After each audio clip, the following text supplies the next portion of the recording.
সেই বুখারীর সাথে এসেছে আল্লাহ তাআলা কিয়ামতের দিন সাইয়েদনা নূহ আলাইহিস সালামকে বলবেন, নূহ তুমি কি দাওয়াত পৌঁছিয়েছো তোমার উম্মতের কাছে?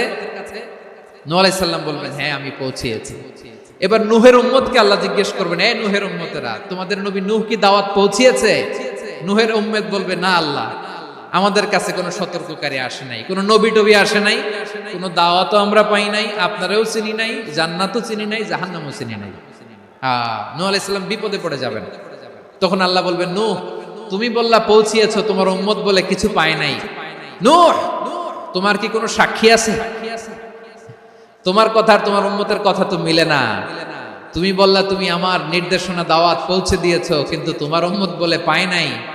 নূহ তোমার পক্ষে কোনো সাক্ষী আছে? নূহ আলাইহিস সালাম বলবেন, আছে। কে? উম্মতে মুহাম্মাদী। তখন আমরা বলবো, আল্লাহ, আল্লাহর নবী নূহ আলাইহিস সালাম তিনি আপনি যা যা বলেছেন ঠিক তা তার উম্মতের কাছে পৌঁছে দিয়েছে।